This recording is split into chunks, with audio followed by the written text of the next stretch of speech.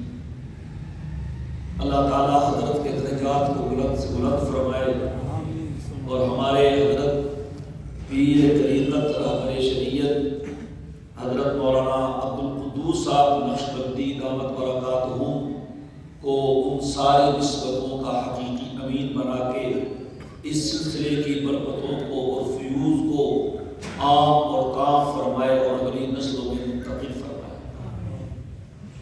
کیونکہ وقت بہت مختصر ہے، میں متعلقہ جو میرے ذمے درس ہے اسی کے مطابق گفتگو عرض کروں گا۔ باب کا ترجمہ دیکھ لیجیے۔ اللہ تعالیٰ کے قول اور ہم قیامت کے دن انصاف کے ترازو قائم کریں گے، اس قول کا باب ہے اور اس چیز کا باب ہے کہ بنی آدم کے اعمال کو اور ان کے اقوال کو تولا جائے گا۔ مجاہد نے کہا قسطاس عربی زبان کا لفظ ہے، قسطاس بھی اور قسطاس بھی، اور اس کا معنی ہے العدل، انصاف کرنا، اور یہ اسداد میں سے ہے۔ اس کا معنی انصاف کرنا بھی آتا ہے اور اس کا معنی ظلم کرنا بھی آتا ہے، لیکن جب مزید فی سے استعمال ہو تو اس کا معنی ہوگا انصاف کرنا، اور مجرد سے استعمال ہو تو معنی ہوگا ظلم کرنا۔ اما العادل فاما المقسط فهو العادل والقاسط فهو الجائر۔ آگے پھر سند ہے، ابھی سند پڑھی ہے ہمارے حضرت مولانا شیخ الحدیث غلام مرتضیٰ صاحب دامت برکاتہ کے توسط سے، اور وہ ہوتی ہوئی یہاں سے دہلی سے مدینہ، وہاں سے پھر چلتے چلاتے کہیں بخارا کا نام آتا ہے، کہیں ہرات کا نام آتا ہے، کہیں سمرقند کا نام آتا ہے، پھر یہ پہنچا دی ہے جناب نبی کریم علیہ السلام تک۔ آپ جانتے ہیں سند کی 3 قسمیں ہیں، اپنے سے لے کے شاہ ولی اللہ تک، شاہ ولی اللہ سے صاحب کتاب تک، اور صاحب کتاب سے جناب نبی کریم علیہ السلام تک۔ حدیث بیان کی ہے حضرت ابو ہریرہ کی، کلمتان حبیبتان الرحمن خفیفتان علی اللسان ثقیلتان فی المیزان سبحان اللہ وبحمدہ سبحان اللہ۔ یہ صحیح بخاری ہے، اور یہ کتاب بھی اور صاحب کتاب بھی اللہ تعالیٰ کے انتہائی مقبول مقبول ذکر، جب لکھی ہے تو پھر یہ چھا گئی، اور خود حضرت امام رحمہ اللہ تعالیٰ نے، امام بخاری نے 23 مرتبہ اس کتاب کو پڑھا ہے، اور اس دورانیے میں ان سے براہ راست 90,000 شاگردوں نے بخاری پڑھی، اور جب سے یہ لکھی گئی تب سے اب تک اسے پڑھا پڑھایا جا رہا ہے۔ اور یہ حقیقت ہے کہ آدمی دنیا بھر کی کتابیں پڑھ لے، حتیٰ کہ قرآن کریم بھی پڑھ لے، بخاری نہ پڑھے اس کے عالم نہیں کہا جاتا۔ قرآن پڑھنے والے کو قاری کہیں گے، حافظ کہیں گے، جب تک یہ کتاب نہیں پڑھی جاتی۔ اس لیے ہمارے وفاق میں بھی یہ لازمی ہے، ترمذی اور بخاری اس میں کامیاب ہونا ضروری ہے۔ کوئی بچہ بچی وہ باقی کتابوں میں کامیاب ہو جائے لیکن بخاری میں فیل ہو جائے تو دورے کی صورت نہیں ملتی۔ بلند مرتبہ مشرق و مغرب میں، شمال جنوب میں، عرب و عجم میں، امریکہ افریقہ میں اس کتاب کا نام چلتا ہے۔ اور میں تو کہتا ہوں کہ اور عظمتیں کیا ہوگی کہ مسجد نبوی کا امام جب ممبر رسول پہ کھڑے ہو کے نبی مدنی صلی اللہ علیہ وسلم کے روضہ اطہر کے کچھ ہی فاصلے پہ کھڑے ہو کے حضور کا ارشاد بیان کرتا ہے تو حوالے کے لیے حوالہ بخارا کے امام بخاری کا پیش کرتا ہے۔ جب وہ کہتا ہے رواہ البخاری تو مزہ آ جاتا ہے، اور یا رب اتنی جلدی کسی کو مانتے نہیں ہیں، ہاں جب تک کسی کے علم کا اور تقویٰ کا اور عمل کا لوہا نہ مانے تب تک وہ کسی کو مانتے ہیں۔ یہ جامع ہے، صحیح ہے، آپ سب جانتے ہیں، آخری کتاب توحید کی ہے اور رد علی الجہمیہ ہے۔ اس میں جو ان کے غلط عقائد تھے، نظریات تھے، ان کی رد کر رہے ہیں۔ اب آخری باب کام کیا ہے، باب قول اللہ تعالی وَنَضَعُ الْمَوَازِينَ الْقِسْطَ لِيَوْمِ الْقِیامَہ، یہ ایک قرآن کریم کی آیت ہے، اور آپ پڑھ چکے ہیں کہ کبھی کبھی یہ اپنا ترجمہ قرآن کریم کی آیت سے قائم کرتے ہیں، کبھی کبھی اپنا ترجمہ حدیث صحیح موجود فی صحیح سے قائم کرتے ہیں، کبھی کبھی اپنا ترجمہ حدیث صحیح غیر موجود فی صحیح سے قائم کرتے ہیں، اور کبھی کبھی اپنا ترجمہ اپنے الفاظ سے قائم کرتے ہیں۔ جہاں ترجمہ قرآن کریم کی آیت سے قائم کریں تو آپ نے پڑھا ہے وہاں وہ ترجمہ دعویٰ بھی ہوتا ہے اور وہ دلیل بھی ہوتا ہے۔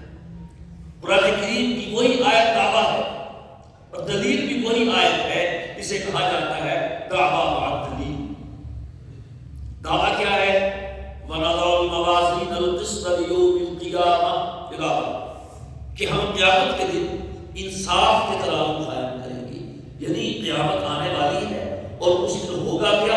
اعمال کو تولا جائے گا تو اس کے لیے انصاف کے ترازو قائم ہوں گے۔ تم فکر کرو، عملوں کو بھی تولا جانا ہے، اور دلیل کیا؟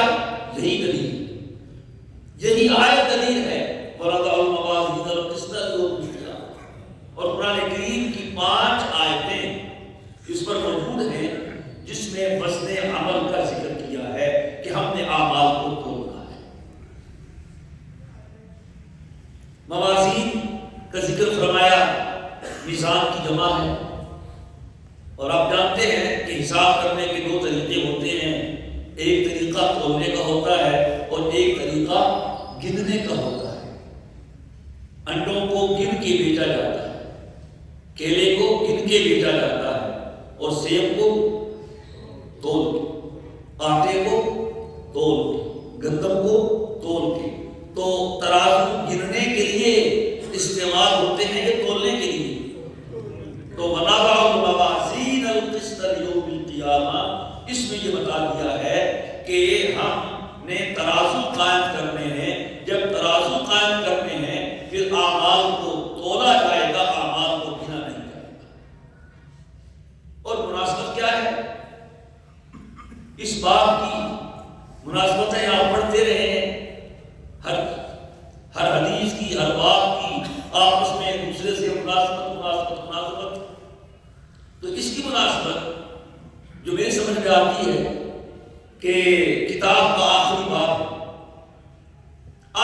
ہے اور قائم کیا ہے قیامت کے دن پر، اور قیامت کے دن کو یوم الآخر بھی کہا گیا۔ آمنت باللہ وملائکتہ وکتبہ ورسلہ والیوم الآخر۔ شاہ عبد الحق محدث دہلوی رحمہ اللہ تعالی لکھتے ہیں اس دن کو یوم الآخر اس لیے کہا جاتا ہے لأنہ آخر ایام الدنیا، کہ دنیا کے دنوں میں آخری دن ہے۔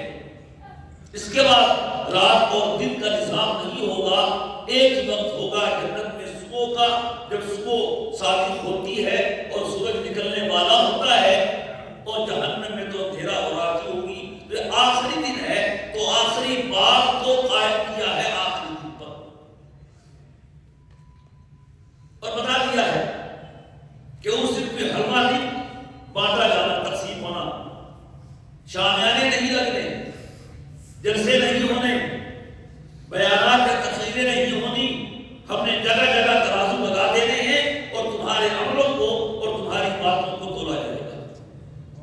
تو فکر مت بھی کر دیا ہے، روزانہ تول کے سیب لینے والوں، تول کے فروٹ بیچنے والوں، خشک فروٹ اور تازہ فروٹ دینے والوں، لینے والوں کرو، لیکن اس سے غافل نہ ہو کہ وہ دن بھی آنے والا ہے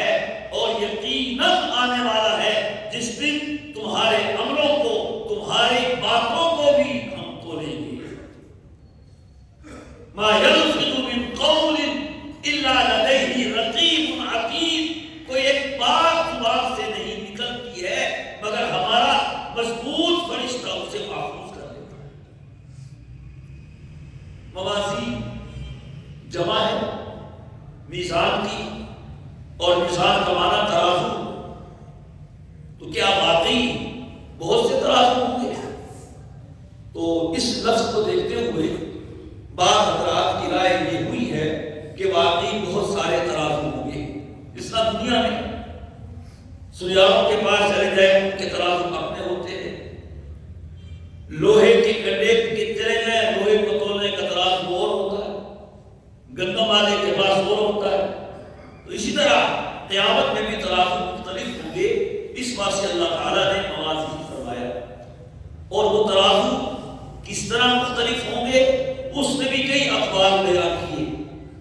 ایک قول تو یہ کہا کیا گیا کہ اعمال کے اعتبار سے ترازو مختلف ہوں گے۔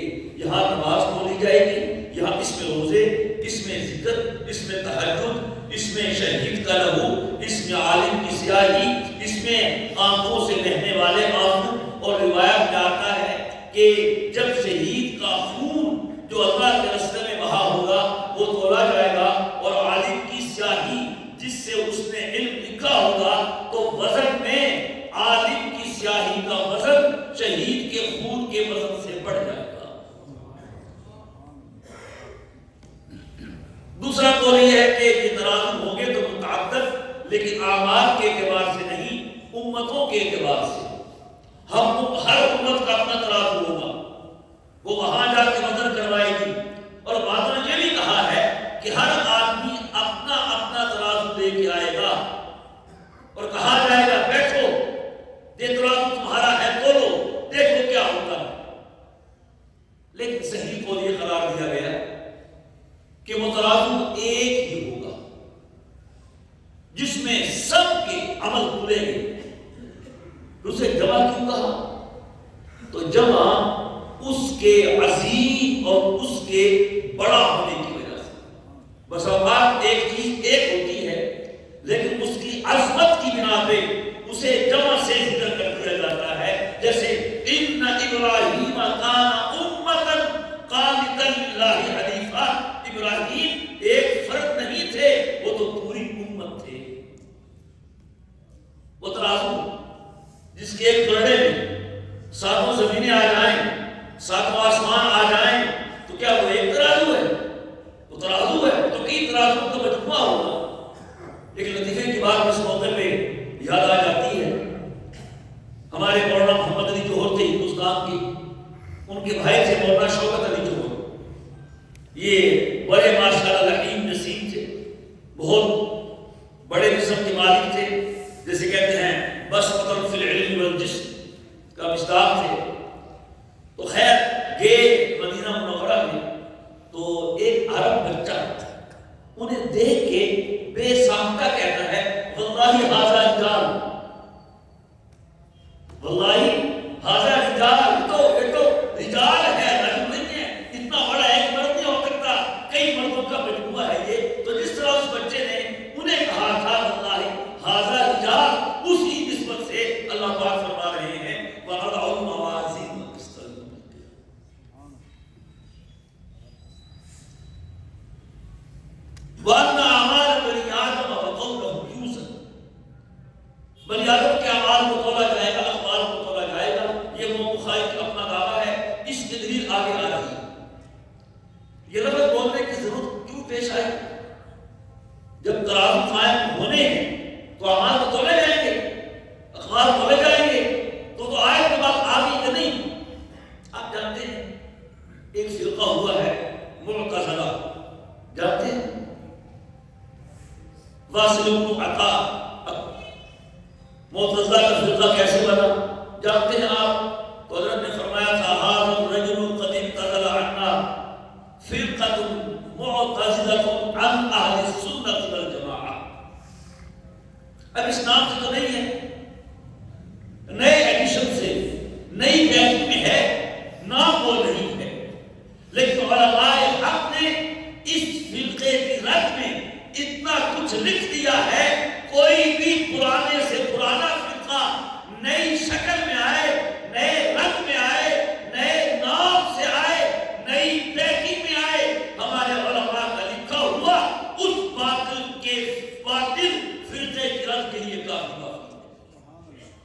اور یہ باقی فرقے بھی کوئی کمال نہیں کرتے، کوئی پہاڑ نہیں توڑتے، یہ انہی گمراہ فرقوں کی دلیلیں ذکر کرتے ہیں اور نام اپنا دیتے ہیں۔ تو ایک فرقہ متحدہ تھا، تفصیل آپ نے پڑھ لی ہوگی۔ ان کا اصول اس بات کے لیے تھا، بے وقوف لوگ تھے اور اپنی عقل کو عقل کل مانتے تھے۔ یہ ان کا ایک مذہبی نظریہ تھا کہ اصل عقل ہے، نقل اس کے تابع ہے۔ پھر کوئی بات قرآن کریم میں ان کی عقل کے خلاف ہوتی تو چونکہ قرآن ہے، رب کی کتاب ہے، تو اس کا انکار تو نہ کرتے، اس میں تعبیر کرتے۔ اور آپ جانتے ہیں باب تعبیری واضح، اور جو بات حدیث میں آتی تو اسے خبر واحد کا تانا دے کر اس کا انکار کر دیتے۔ یہی سے فرقہ پیدا ہوا ہے، خبر واحد کی حجیت کے انکار کا اور حجیت حدیث کے انکار کا۔ چونکہ قرآن کریم کی 5 آیتیں ہیں جن میں بیان کیا گیا کہ اعمال کو تولا جائے گا، اب معتزلہ اس کا انکار تو نہیں کر سکتے تھے، تعبیر کی ہے۔ وجہ کیا تھی؟ مسئلہ کیا تھا؟ ان کو وہی عقل۔ یاد رکھیے، عقل جب تک وحی کے تابع نہ ہو تب تک یہ گمراہی کی طرف لے جاتی ہے، اور جب عقل وحی کے تابع ہو جائے یہی عقل پھر رب سے ملا دیتی ہے۔ مسئلہ کیا تھا کہ جی اعمال کو تولا جائے گا، اور پھر بات چھیڑ دی جوہر کی اور عرض کی کہ وہ چیز ترازو میں رکھی جاتی ہے تولنے کے لیے جس کا اپنا وزن ہو۔ ہوا کو ترازو میں رکھ کے تولا جا سکتا ہے؟ بولیے نہیں، ہوا کا وزن نہیں۔ گیس کو ترازو میں رکھ کے تولا جا سکتا ہے؟ میں مثال دیتا ہوں عام فہم، پھول، گلاب کا پھول لے لیجیے، گلاب کا پھول یہ جوہر ہے، اسے توڑ سکتے ہیں، لیکن گلاب کے پھول میں 2 چیزیں اور ہیں، ایک اس کی خوشبو ہے اور ایک اس کی رنگت ہے۔ آپ دنیا کا کوئی ترازو نہیں لا سکتے کہ وہ گلاب کے پھول کی خوشبو کو تولے یا اس کی پتیوں کے رنگ کو تولے۔ کیوں؟ وہ رنگ اور خوشبو اس گلاب کے ساتھ لازم ملزوم ہے، الگ نہیں ہو سکتی۔ جو کسی وجود کے ساتھ لگی ہو اور اس کے تابع ہو اس سے الگ نہ ہو سکے، اسے عرض کہتے ہیں، اور وجود والی چیز کو جوہر کہتے ہیں۔ تو تولا جوہر کو جاتا ہے، عرض کو تولا یوں تو مسئلہ تھا۔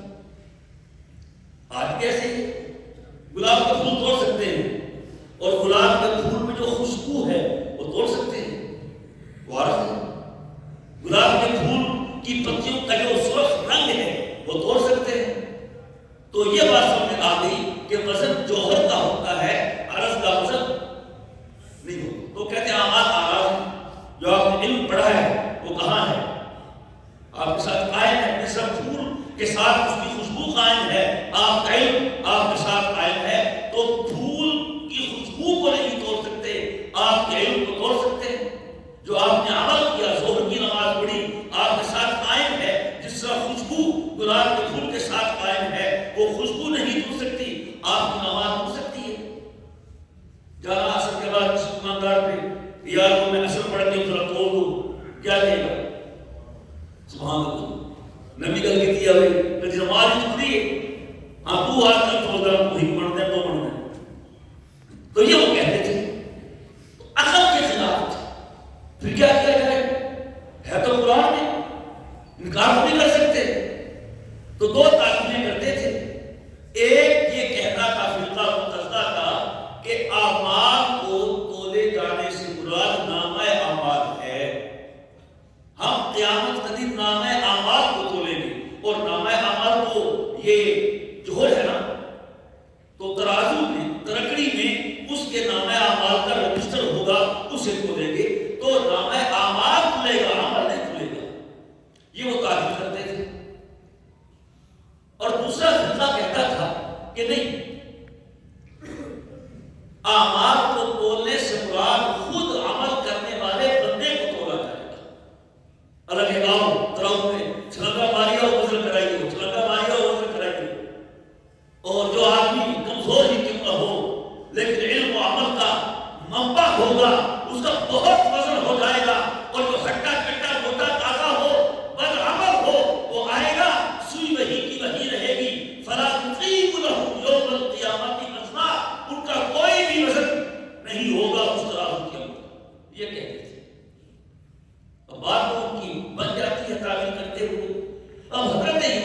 بخاری رحمہ اللہ تعالیٰ نے معتزلہ کی اس تعبیر کو رد کرتے ہوئے واضح اور باشکاف لفظوں میں کہا نہیں ان اعمال بنی آدم وقولهم یوزن، نہ تو نام اعمال کو تولنے کا معاملہ ہے اور نہ ہی خود بندے کو تولنے کا معاملہ ہے، بلکہ اعمال کو اور اقوال کو تولا جائے گا، واضح کرتی ہے۔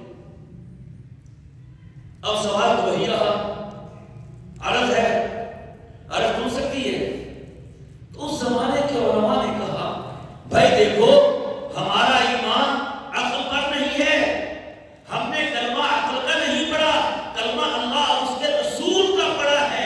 جب کہہ دیا ہے اللہ نے ہم تولیں گے تو بس اللہ جانے، اس کا کام جانے، جیسے بھی تولے اس کا کام ہے، ہمارا کام ایمان لانا ہے۔ یہ ہے حق، یہی کہا اللہ نے کرنا ہے، کس نے کرنا ہے؟ آج لوگ پریشان ہو جاتے ہیں، وہ اپنے آپ کو اللہ سمجھتے ہیں شاید کہ جی قبر میں عذاب کیسے ہوتا ہوگا، قبر میں جن کو اللہ سمانا چاہے کیسے سماتا ہوگا۔ ارے بندے خدا، اگر سمانا تو نے ہے، عذاب دینا تو نے ہے، تو پھر تو بڑا مشکل ہے جب اس ذات نے لینا ہے جو علی کل شیء قدیر ہے، پھر تجھے کیا مسئلہ ہے؟ ہمارے بزرگوں میں سے حضرت مولانا محمد امین صدر بخاری رحمہ اللہ تعالیٰ گزرے ہیں، آپ نے نام سنا ہوگا۔ چٹکیوں میں مسئلے بتاتے تھے۔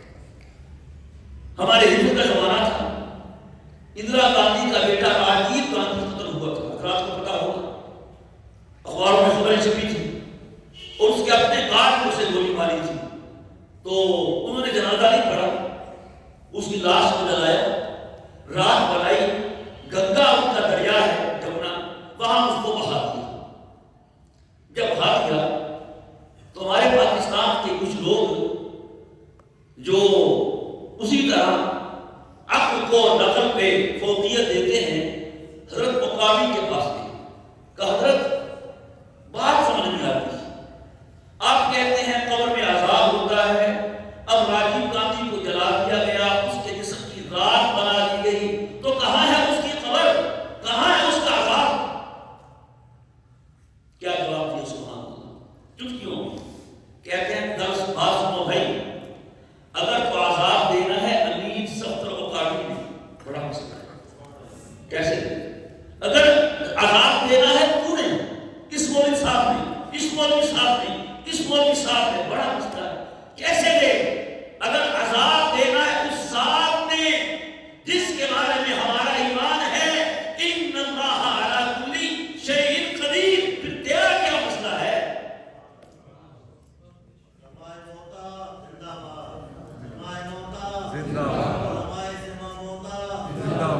تیرا کیا مسئلہ ہے؟ لاجواب ہو گئے۔ اور اس طرح کے بڑے ان کے واقعات ہیں۔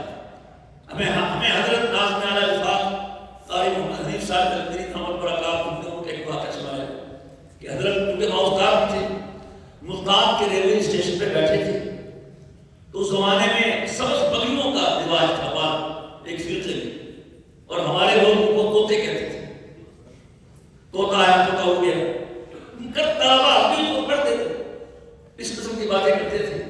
تو حضرت وہاں بیٹھے تھے اسٹیشن پہ گاڑی کے انتظار میں، تو 500-600 ٹکڑیوں والے آئے، کہا چلو گولیاں چھیڑیں، اور انہوں نے مشورہ کیا، ٹولی بنا کے آئے، حضرت کے پاس سے گزرے، جب گزرے السلام والسلام علیہ یا رسول اللہ، پھر آئے السلام والسلام علیہ یا رسول اللہ، پھر آئے السلام والسلام علیہ، 5-6 مرتبہ ایسے کیا، آئے گئے اور سلام کیا، حضرت نے بلایا، بلا کے کہنے لگے بھائی میں رسول اللہ نہیں ہوں، کیا تو وہ کہا کہ اللہ پہ ایمان لائے ہیں، اس نے عذاب دینے کا کہہ دیا ہے، رب جانے، رب کا کام جانے، جب وہ ایک قطرہ ناپاک سے اور ایک ذرہ خاک سے اتنا بڑا انسان بنا سکتا ہے، وہ عرض کا وزن بھی کر سکتا ہے۔ لیکن عزیز طلباء کرام، آج سائنسی ایجادات نے اس سوال کو ختم کر دیا۔ آج ہوا تو نہیں، کیا خود کہا تھا کہ ہوا نہیں تر سکتی، ہوا تو نہیں ہے، گاڑی میں ڈلواتے نہیں 32 پاؤنڈ 30 پاؤنڈ بجلی تل رہی ہے. بجلی تار کو بجلی نہ سمجھنا، جو تار کے اندر ہے نظر نہیں آتی وہ ہے بجلی، وہ تل رہی ہے، میٹر چلتا ہے، بجلی آئے گا دل تو آتا ہے. ہوا تل رہی ہے. درجہ حرارت 8 چکوال کا درجہ حرارت 6 ہوگا کم از کم، اور اوپر والا 20 ہوگا 18 ہوگا. یہ کیا چیز ہے؟ یہ موسم کی گرمی کو اور اس کی سردی کو تولا جا رہا ہے. تھرمامیٹر ہے، بخار تول لیتا ہے. بخار ایک عرضے کی جوہر ہے، سب آغاز ہے. تو اگر انسان اللہ کی دی ہوئی عقل سے ایسے ترازو بنا سکتا ہے جس میں سردی کو، گرمی کو، بخار کو، ہوا کو، گیس کو، بجلی کو تولا جا سکتا ہے، تو وہ خلاق کے عالم ایسا ترازو نہیں بنا سکتا جس میں نماز کو، روزے کو، ذکر کو، حج کو، زکات کو تولے. یقیناً وہ بنا سکتا ہے. وَأَنَّ أَعْمَالَ بَنِي وَقَوْمُهُمْ يُوسُفُونَ. اس کی فکر بھی کرنی چاہیے. وقال مجاہد، آپ جانتے ہیں یہ امیر المؤمنین فی الحدیث ہے. میں نے کہا تھا ایک جگہ کہ کوئی امیر المؤمنین فی افغانستان ہوگا، امیر المؤمنین فی پاکستان ہوگا، امیر المؤمنین فی ترکیہ ہوگا، لیکن ایک امیر المؤمنین ہے دنیا میں جو رسول اللہ صلی اللہ علیہ وسلم کی حدیث کا امیر المؤمنین ہے. نہ کوئی اس سے پہلے نہ کوئی اس کے بعد ہے. یہ حوالہ دے رہے ہیں مجاہد کے. مجاہد نبی ہے کوئی؟ انبیاء کے نام قرآن کریم میں آئے ہیں، چونکہ مجاہد بھی ہے. تو سوچنے کی بات یہ ہے، وقال مجاہد کتاب حدیث کی ہے، اور حدیث کی عام نہیں، صحیح ترین حدیث جو ان کے معیار کے مطابق ہے اس کی ہے. کتاب حدیث کی ہے. ہم آیتیں پیش کر سکتے ہیں. مجاہد کی کیوں لائے ہیں؟ یہ بتانا چاہتے ہیں ان لوگوں کو جو قرآن حدیث کے نعرے لگاتے ہیں، اطیعوا اللہ اطیعوا الرسول، ہمارے دو اصول کے نعرے لگاتے ہیں. یہ بتانا چاہتے ہیں کہ میں جسے امت نے امیر المؤمنین فی الحدیث کا لقب دیا ہے، وہ بتانا چاہتا ہے جب تک ان بزرگوں سے نہیں سمجھو گے نہ قرآن سمجھ میں آئے گا نہ حدیث سمجھ میں آئے گا. وقال مجاہد. اور آپ جانتے ہیں ایک لائن میں 5 کام ہوتے ہیں. ابن ابی ملیکہ یہ کہہ رہے ہیں، ابراہیم نخعی یہ کہہ رہے ہیں، حماد یہ کہہ رہے ہیں، ان میں سے کوئی بھی نبی نہیں تو یہ بھی کہنا چاہتے ہیں وہ اپنی عقل سے حدیثوں کو سمجھنے والوں اور وہ دستہ کے نئے روپ میں آنے والوں چھوڑو، جنہوں نے قرآن کو سمجھا ہے ان سے سنو. ایک ترجمہ بات آگے میں کر دوں، اپنے ماحول ہے نا. ایک کہیں مناظرہ تھا ان لوگوں کا جو سوائے وقت کے قائل ہیں اور ان کا جو بالکل قائل مناظرہ ہو رہا تھا. تو جو دوسرے مولوی صاحب تھے عدم قائل سوائے وقت، اسے کہنے لگا یار میں پیش کر رہا ہوں کتاب اللہ اور تو پیش کر رہا ہے رحمت اللہ. سمجھائے کچھ؟ میں پیش کر رہا ہوں کتاب اللہ اور تو پیش کر رہا ہے، کیا مطلب؟ فلاں رحمۃ اللہ نے یہ کہا، فلاں رحمۃ اللہ نے یہ کہا، قاسم نانوتوی رحمۃ اللہ نے یہ کہا، تو کتاب اللہ کا مقابلہ کرتا ہے رحمۃ اللہ سے. مناظرہ تھا. مناظرے میں کیا ہوتا ہے؟ جس کی بات چل گئی وہ چل گئی، گل لے لی. تو انہوں نے کہا نہیں یہ بات نہیں. پنجابی سمجھے تھوڑی بولو سیاپوٹی فیصلہ دی. وہ کہتا تھا گل یہ نہیں پائی. ایک گل نہیں ہے کہ تو پیش کر رہے کتاب اللہ کہ میں پیش کر رہا رحمت اللہ. کہتا گل یہ ہے میں کتاب اللہ کا وہ مفہوم پیش کر رہا ہوں جو سمجھا ہے رحمت اللہ نے، اور تو وہ مفہوم پیش کر رہا ہے جو سمجھا ہے ان کے پٹھوں نے. تو رحمت اللہ بمقابلہ کتاب اللہ نہیں، رحمت اللہ بمقابلہ ان کا پٹھا ہے. یہ بات تھی مناظرے کی. تو ان رحمت اللہ وہ ایک تھا قریب کا، بابت شاہی کوئی نہیں، اور نہیں سمجھے بابت شاہی کوئی نہیں، تو بڑی شے ہے بابت شاہی کوئی نہیں. تو یہ اس کا سبق ہے. اور بیٹا یاد رکھنا اس لفظ سے کبھی اپنا کو نہ چھوڑو. خدا کی قسم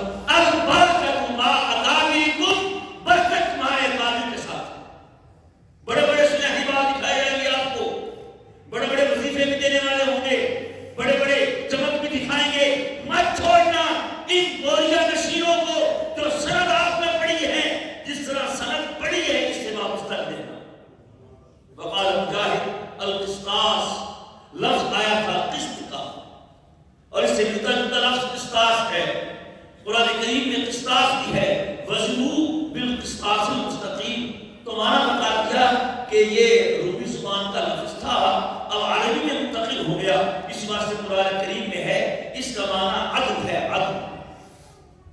پھر کہا اسباب میں سے عجیب بات، اسباب سمجھتے ہیں نا، چٹا لیے تھے کالا لیے، کوڑا لیے تھے مٹھا لیے، اسباب میں سے ہے۔